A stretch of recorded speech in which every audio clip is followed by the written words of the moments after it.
Hi అండి, రెసిపీలోకి వెళ్ళే ముందు నా ఛానల్ సబ్స్క్రైబ్ చేసుకోండి. నచ్చితే రెసిపీ లైక్ ఇవ్వండి. ఫస్ట్ ఏంటంటే క్రిస్పీగా క్రంచీగా బోండాస్ రావాలంటే కనుక ఇమీడియట్గా చేసేసుకోవచ్చండి. నైట్ కూడా మనం పిండి పులియబెట్టి కూడా వేసుకునక్కర్లేదు.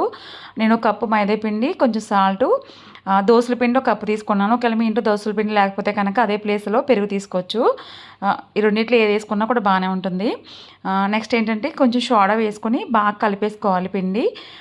అంటే ఎలా కలపాలంటే మరీ గట్టిగా కాకుండా మరీ పలచగా కాకుండా కలుపుకుంటే బోండాస్ బాగా వస్తాయి అన్నమాట. కలిపేసి ఒక 15 నిమిషాలు అలా వదిలేయండి. ఎక్కువసేపు కూడా నానబెట్టిన అవసరం లేదు. నెక్స్ట్ ఏంటంటే ఆయిల్ హీట్ అయిన తర్వాత మళ్ళీ హీట్ అయ్యే ముందు ఒక్కసారి మనం పిండి మళ్ళీ బాగా కలుపుకోవాలన్నమాట. ఫ్లఫీగా కలుపుకుంటే బోండాలు బాగా ఉబ్బుతాయి అన్నమాట. బాగా లోపల గుళ్ళు వస్తాయి. ఈవినింగ్ స్నాక్స్లో కూడా మనం సింపుల్గా చేసుకోవచ్చండి.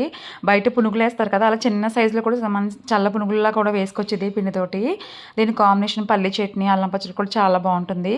వేసిన తర్వాత గోల్డెన్ కలర్ వచ్చే వరకు ఫ్రై చేసుకుంటే ఎంతో టేస్టీగా ఉంటే బోండాస్ రెడీ అయిపోతాయి. తప్పకుండా ట్రై చేయండి. Thank you.